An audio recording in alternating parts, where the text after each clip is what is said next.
एक उम्मीद सुनहरे ख्वाबों की जो आपने देख रखे हैं अपने बच्चों के लिए, सुनहरे कल की सूरत में। उस सुनहरे कल के लिए हम संवारते हैं आपके बच्चों का मुस्तकबिल। यूनिक ग्रुप ऑफ इंस्टीट्यूशन गुज़िश्ता 33 वर्षों से दिखा रहा है रास्तों को मंजिल, उम्मीद को रोशनी, इल्म से अमल की रवायत, बच्चों के रोशन मुस्तकबिल का जामिन।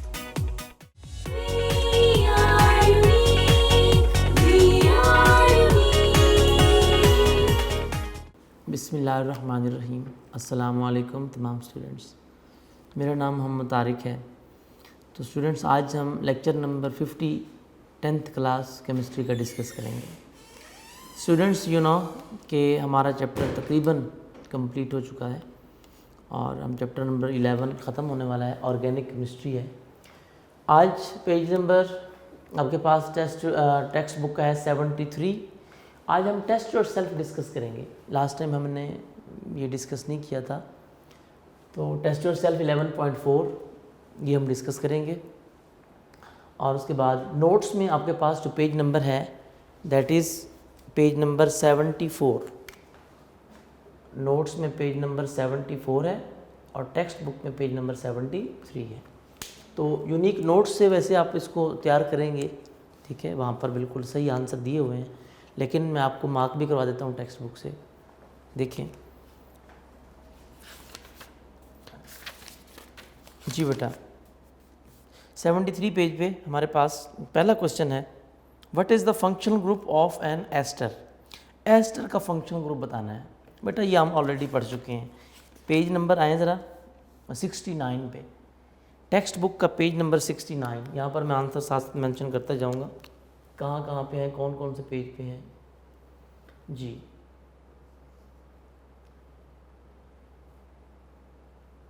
पेज नंबर आपके पास है 69, एस्टर लिंकेज। 69 पेज है बेटा आपका टेक्स्ट बुक का, वहाँ पर देखिए मार्क किया हुआ है। वहाँ पर आपने एस्टर लिंकेज सारा लिख देना है, ठीक है। उसमें बता भी देना है इसका फंक्शन ग्रुप और एग्जांपल भी दे देनी है। अलबत्ता एग्जांपल कोई सी एक दे सकते हैं, दोनों लेने की ज़रूरत नहीं है क्योंकि ये शॉर्ट क्वेश्चन है। Number 2, what is the difference between aldehyde and ketone. बेटा एल्डिहाइड और कीटोन दोनों आपने डिटेल से लिख देने हैं पॉइंट बना के। एक तरफ एल्डिहाइड का फंक्शन ग्रुप देखें, पेज नंबर 68 पे आए ज़रा। इसका आंसर आपके पास पेज नंबर 68 पे है। पेज नंबर 68 आप एक तरफ एल्डिहाइड, यहाँ पर एल्डिहाइड लिख लें, एक तरफ कीटोन लिख लें। इंपॉर्टेंट शॉर्ट क्वेश्चन है, अक्सर पेपर में आया होता है बेटा। इधर आप लिख देंगे एल्डिहाइड और इधर लिख देंगे आप कीटोन। बता देना है बेटा। आपको पता है एल्डिहाइड का जो फंक्शनल ग्रुप है वो कौन सा होता है। This is the functional group of aldehyde. और इसका जनरल फार्मूला पहले में आप ये बता दें, दूसरे में जनरल फार्मूला RCOOH, और तीसरे में आप इसकी एग्जांपल दे दें।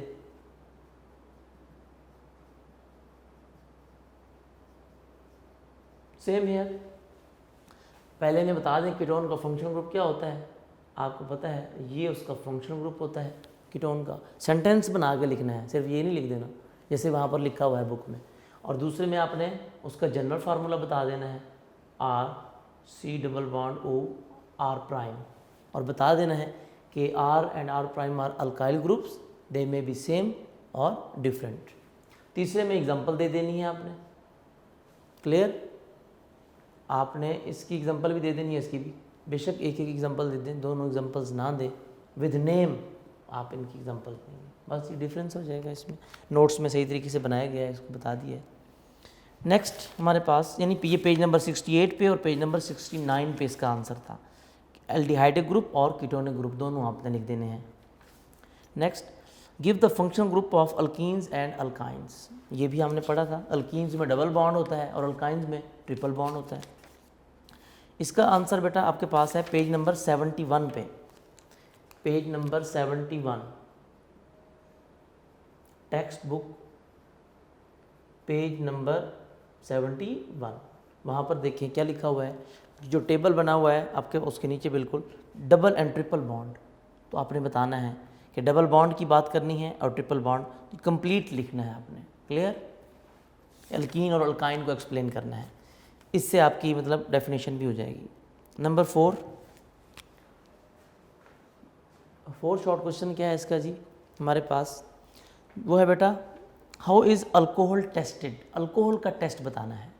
तो बेटा ये हमने मतलब कल लेक्चर में डिस्कस किया था ना कि अल्कोहल को टेस्ट करने के लिए 2 मेथड हैं, कौन कौन से। पेज नंबर 71 पे आए ज़रा, पेज नंबर 71 पे ही 2 बातें लिखी हुई हैं कि alcohol test for alcoholic group लिखा हुआ है, उसमें 2 टेस्ट हैं, कौन कौन से। नंबर 1 सोडियम मेटल टेस्ट, ये कंप्लीट लिखना है, और नंबर 2 आपने इसमें बताना है एस्टर फॉर्मेशन टेस्ट 71 पे और 72 पे ठीक है, तो वो कंप्लीट लिखना है अल्कोहल का टेस्ट दोनों पॉइंट डिटेल के साथ। Number 5 short question number 5 how a ketonic group is tested. Ketone का टेस्ट लिखना है बेटा। कीटोन का टेस्ट आपके सामने है पेज नंबर 72 और 73 पे। 3 प्रोसेस हैं, कौन कौन से। फिनाइल हाइड्रोजन टेस्ट है, सोडियम नाइट्रोप्रोसाइड टेस्ट है, और number 3 with Fehling solution test. Clear? तो ये आपने लिख देने हैं इसमें कंप्लीट। तो ये भी हो गया पेज नंबर 72 एंड 73 पे, पेज नंबर 72 एंड 73। तो ये तो बेटा सारी आसान सी चीज़ें हैं जो कि हमने डिस्कस।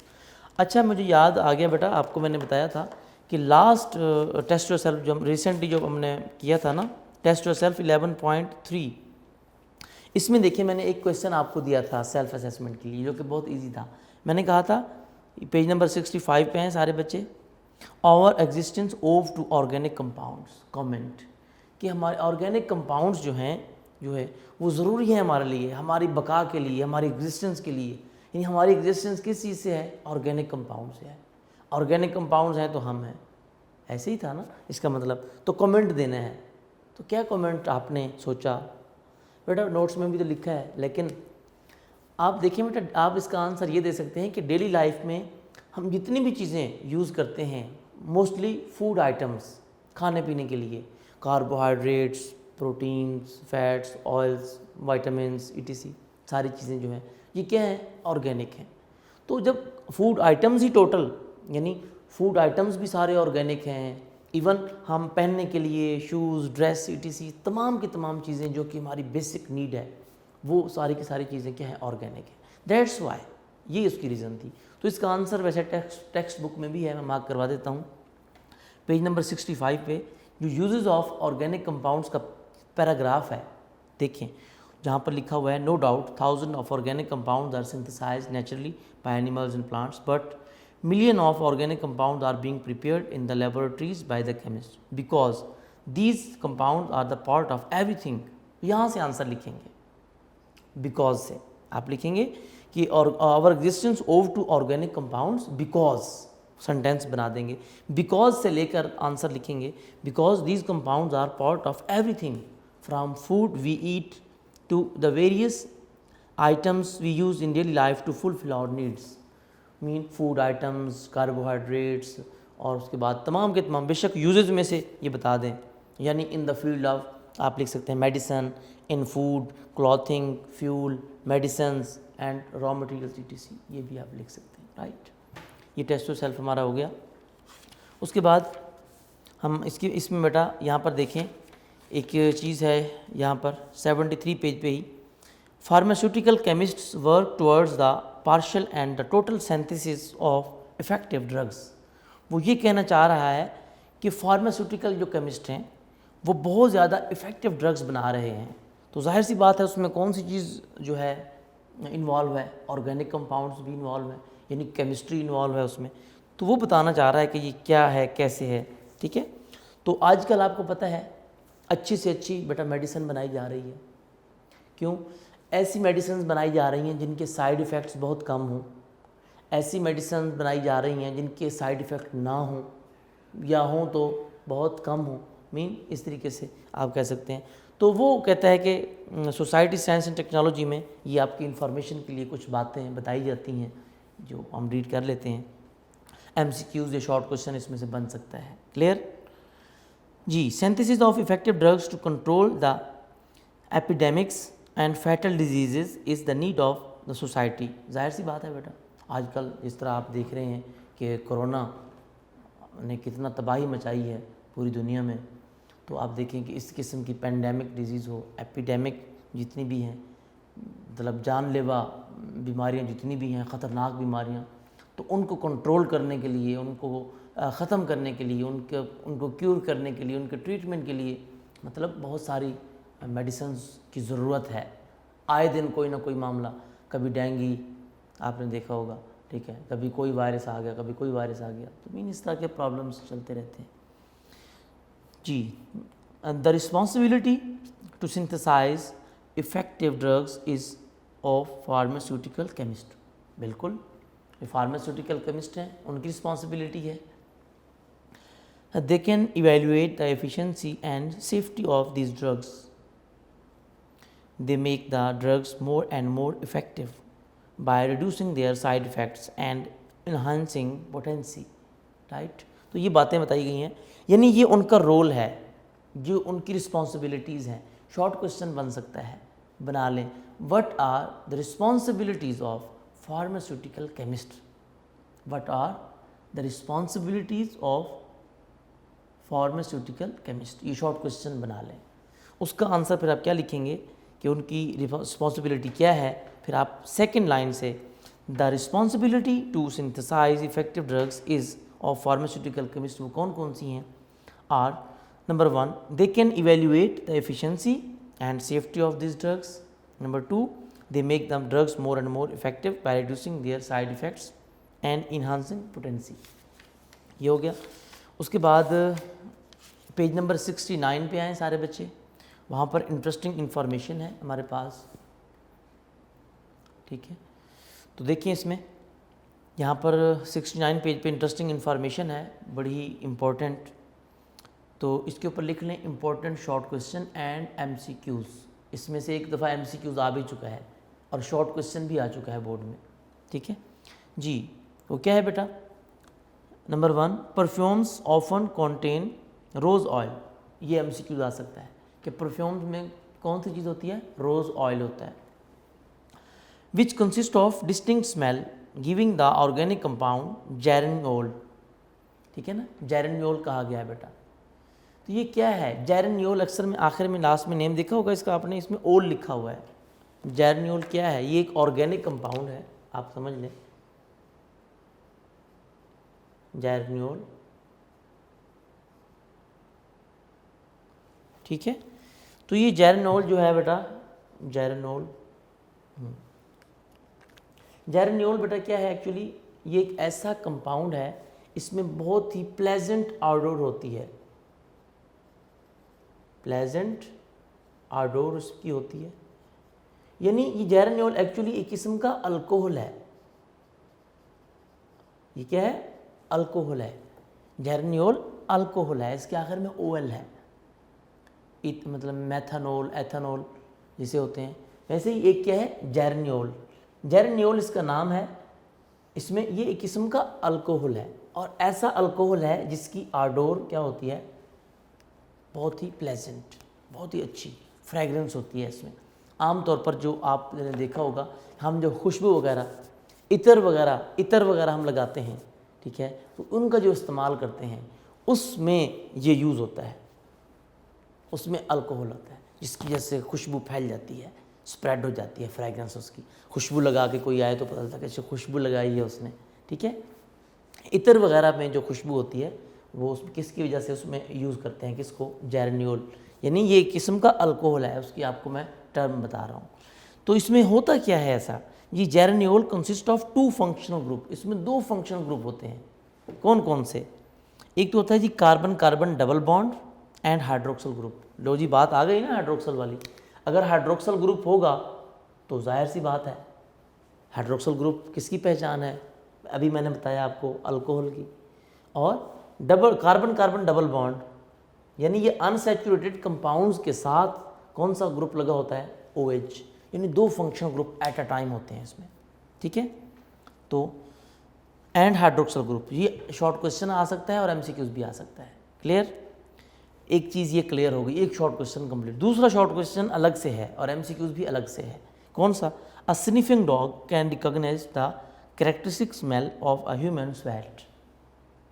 आपको पता है ये खोजी जो डॉग्स होते हैं आपने देखा होगा, ठीक है ना, तो वो क्या करते हैं आमतौर पर, वो कैसे चेक करते हैं, वो ह्यूमन स्वेट को उसको देखकर दौड़ते हैं, भागते हैं कि यहाँ से कोई आदमी गुजरा है। आमतौर पर आप देखते हैं कि कहीं पे कोई डकैती हो जाए, चोरी हो जाए, वो कहते हैं जी क्या है जी, हाँ जी वो बुला लें जी, वो डॉग्स जो है वो बुलवा लें, जो मतलब जिनकी ट्रेनिंग की होती है, खोजी कुत्ते जो खोज लगाते हैं, पता लगाते हैं, उनको बुलवा लें जी, ठीक है। तो वो क्या होते हैं, वो आते हैं जी, तो वो क्या करते हैं, वो भागते हुए चलते जाते हैं। वो कैसे?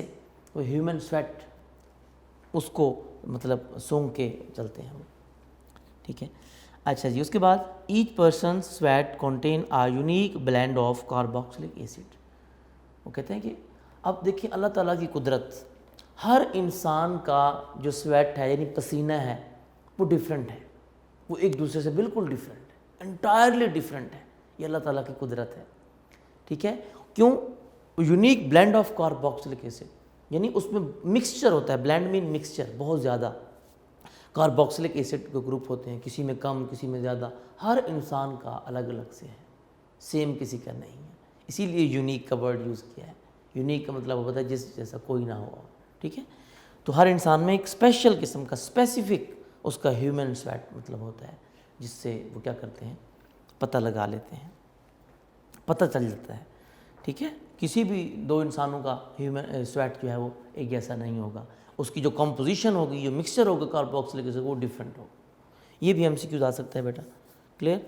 अच्छा एक ये था, और दूसरी इंटरेस्टिंग इन्फॉर्मेशन हमारे पास थी बेटा, पेज नंबर 63 पे आए सारे बच्चे। ये भी इंटरेस्टिंग इन्फॉर्मेशन है, इंपॉर्टेंट शॉर्ट क्वेश्चन है, ये एमसीक्यूज बन सकता है इसमें से। क्या है? Scientist are working on ways to convert coal into gas underground so that it will not have to be mined. बेटा सम टाइम ऐसा होता है कि कोल सीम्स, यानी ये कोल के जहाँ पर क्वांटिटी है ना, वो रॉक्स के अंदर, भुरभुरी रॉक्स, ब्रिटल रॉक्स के अंदर इस तरीके से जुड़ी होती हैं, तो इस अरेंजमेंट में होती हैं, तरतीब में होती हैं कि उनकी वहाँ से माइनिंग करना डेंजरस होता है। वहाँ से उसको माइनिंग के तरीके से वहाँ से हम कोल एक्सट्रैक्ट नहीं कर पाते, तो वो क्या करते हैं, वो बहुत मुश्किल वाला काम होता है। तो साइंसदान क्या करते हैं, वो कहते हैं जो कोल है ना, क्यों ना कि हम बजाय इसके कि कोल को सेपरेट करें, उसकी माइनिंग करके अलग करें, कोल को कन्वर्ट कर देते हैं किस में, कोल गैस में। कैसे? बाय डिस्ट्रक्टिव डिस्टिलेशन, जिस तरह आपने पढ़ा था, कोई ऐसा केमिकल रिएक्शन करें या कोई ऐसा फिजिकली उसके ऊपर जो है कंडीशंस अप्लाई करें जिससे कोल है, कोल उधर का उधर पड़ा रहे और उसके रिएक्शन के नतीजे में हमें इंपॉर्टेंट चीज़ें मिल जाएं, ठीक है। तो क्या करते हैं वो, this will allow us to use small seams of coal, ठीक है, मतलब उसकी सीम्स जो उसमें कोल की क्वांटिटी जो मौजूद होती है रॉक्स के साथ जुड़ी होती है, साथ साथ अटैच होती है, और seams that are dangerous to mined because of weaknesses in the surrounding rocks. क्यों? क्योंकि वही बात मैंने बताई कि ये रॉक्स के अंदर जुड़ा होता है, मिले होते हैं, साथ साथ अटैच होते हैं, तो वहाँ से इनकी थोड़ी थोड़ी क्वांटिटी होती है अलग अलग जगह से, और उसको माइनिंग करना, उसको वहाँ से निकालना भी मुश्किल होता है।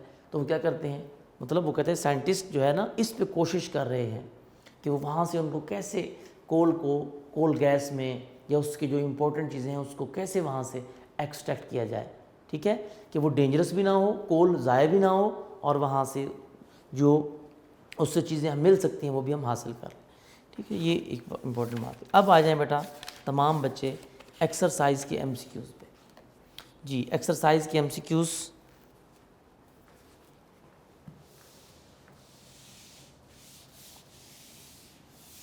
एक्सरसाइज के जो एमसीक्यूज़ हैं बेटा, इनको हम कॉन्सेप्ट के साथ समझ के डिस्कस करेंगे। एक्सरसाइज एमसीक्यूज़ पेज नंबर 76 है टेक्स्ट बुक का।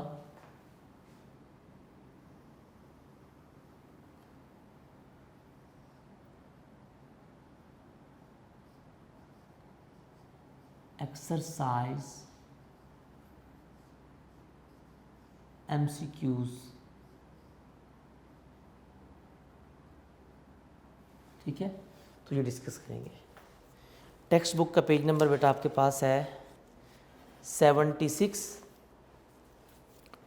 टेक्स्ट बुक का पेज नंबर 76, और यूनिक नोट्स में आपके पास पेज नंबर है 75।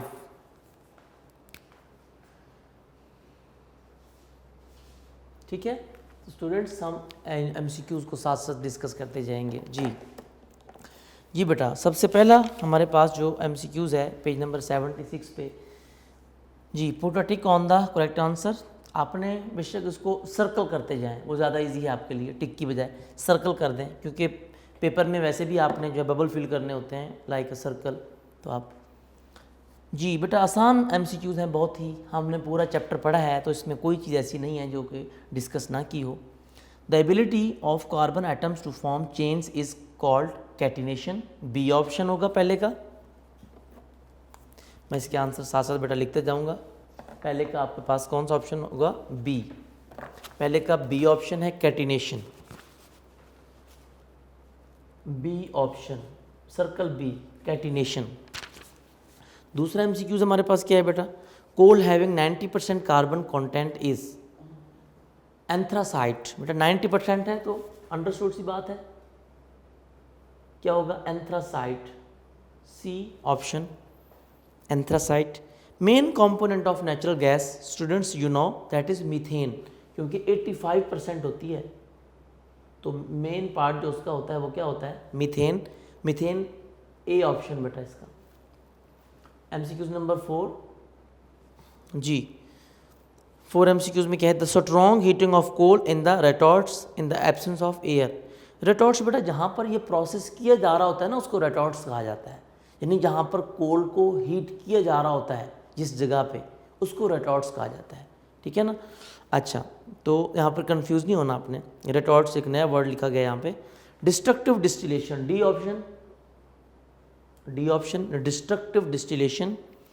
Pitch is black residue of coal tar, B option, 5th का।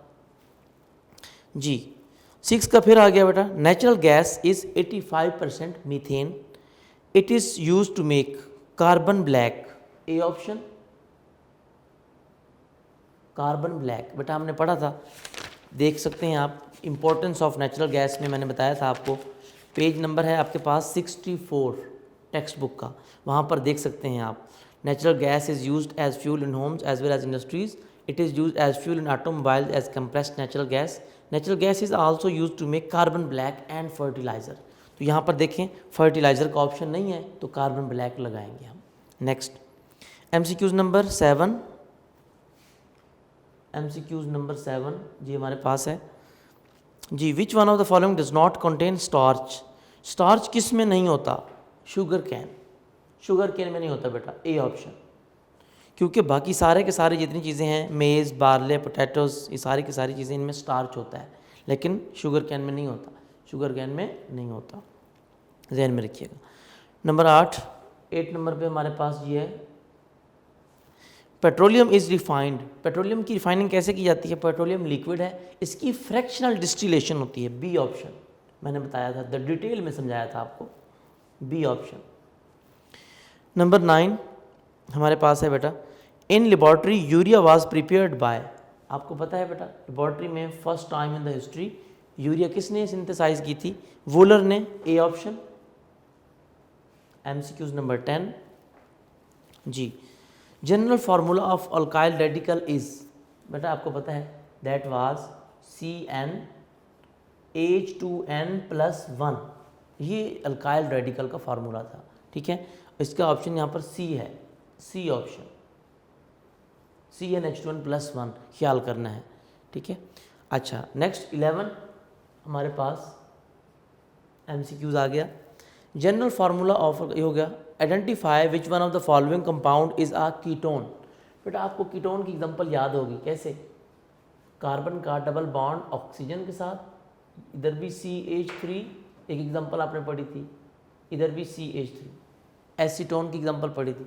इसको अगर इकट्ठा करके लिखें तो क्या लिखेंगे? ये भी CH3 है, ये भी CH3 है, और ये क्या है? CO। इसको ऐसे लिखा जा सकता है ना, CH3 ट्वाइस एंड CO, यानी अगर बॉन्ड सारे शो ना करें हम तो इसको ऐसे लिखा जा सकता, तो ये मौजूद है वहाँ पर, आप देख सकते हैं बी ऑप्शन में, B option CH3 twice CO, यानी इसको ऐसे भी लिख सकते हैं, एसीटोन को लिखकर आप इकट्ठा करके लिख दें कंडेंस फॉर्म में।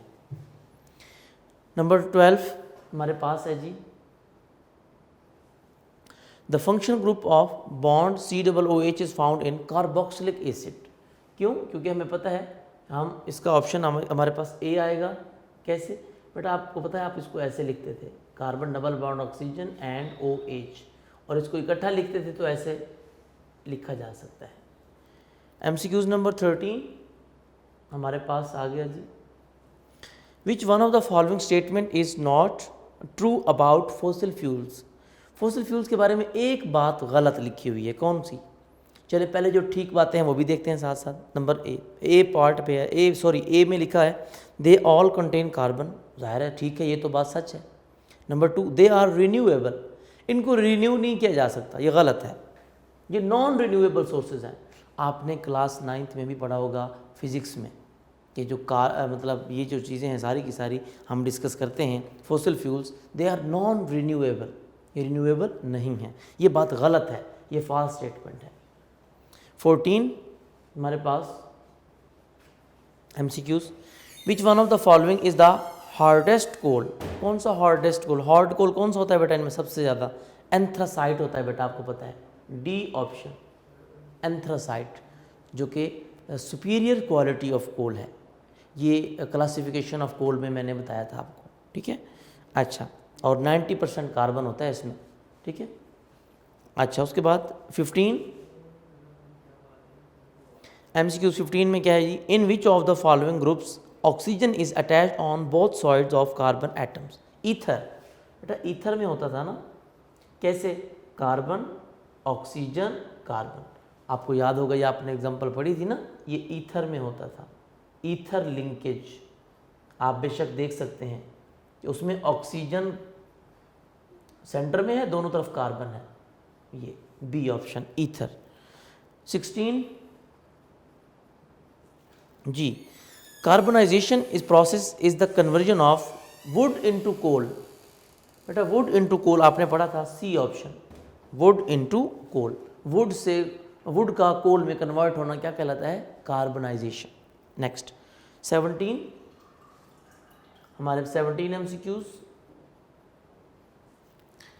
कोल gas is mixture of, C option. बेटा आपको पता है सी ऑप्शन क्यों लगाएंगे हम? क्योंकि ये 3 गैसेस का मिक्सचर होती है, carbon monoxide, methane and hydrogen.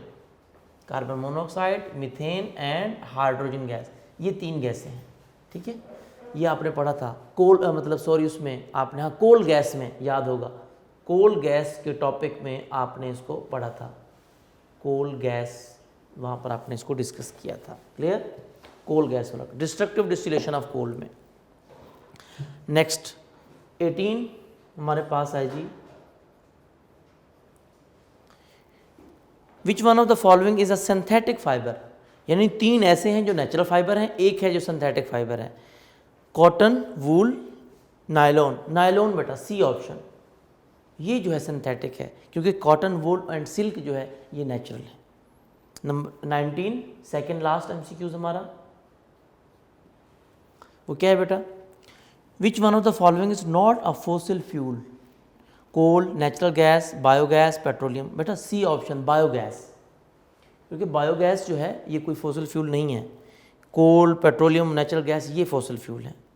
3 fossil fuel थे जो हमने डिस्कस किए थे, बायोगैस उनमें नहीं था, right. Last MCQs, which one of the following does not contain, sorry आगे भी MCQs हैं हमारे 3, मैंने समझा शायद ये लास्ट है। But does not contain protein. Protein किस में नहीं होता बेटा? बी ऑप्शन पोटैटोज, पोटैटोज में प्रोटीन नहीं होता, एग में भी होता है, पल्सेस में भी होता है, बीन्स में भी होता है। 78 पेज पे आ जाएं, 21 MCQs है हमारे पास जी। Conversion of dead plants into coal by action of bacteria and heat is called carbonisation. आपको पता है बेटा वुड से कोल में कन्वर्ट होना, वुड का कोल में कन्वर्ट होना क्या कहलाता है? कार्बनाइजेशन। तो ये भी वही चीज़ है, डेड प्लांट्स कोल में कन्वर्ट होते हैं, तो ये भी carbonisation. 22 which one of the following compound is an aldehyde? C option बेटा। कैसे? CH3CHO। बेटा जो CHO है ना, ये एक्चुअली एल्डिहाइड है। क्यों? इसको ऐसे भी लिखा जाता था ना, CH3 single bond, C double bond O and H। तो ये देखें, ये एल्डिहाइड ग्रुप है, तो ये एसिड एल्डिहाइड बन जाएगा ना, इसको लिखा जाए तो ऐसे। तो इसको इकट्ठा करके लिखें तो हम ऐसे लिख सकते हैं ना, CH3CHO, O आखिर में लिखा जाता है। ये इसको ऐसे लिखते हैं, कंडेंस फॉर्म में, स्ट्रक्चर फॉर्म में ऐसे लिखते हैं जी। तो सी ऑप्शन होगा इसका। Last MCQs 23। क्या लिखा हुआ है बेटा? Formula of acid aldehyde is, C option. इसका भी वही है बेटा, ये मैंने जो फार्मूला लिखा है ना, actually this is acid aldehyde, क्योंकि ये एल्डिहाइड है और ये एसिड है, एसिड एल्डिहाइड। तो आप इसका ऑप्शन कौन सा लगाएंगे? सी। इसका भी सी ऑप्शन है, इसका भी सी। ठीक है, तो ये आपके पास हमारे बेटा आज के MCQs थे। तो हमारा चैप्टर MCQs तक कंप्लीट हो गया। बाकी इंशाल्लाह कल हम इसके शॉर्ट क्वेश्चन वगैरह डिस्कस करेंगे। आपने इसको अच्छी तरह तैयार करना है और अपना बहुत सारा ख्याल रखिएगा। अल्लाह हाफिज़।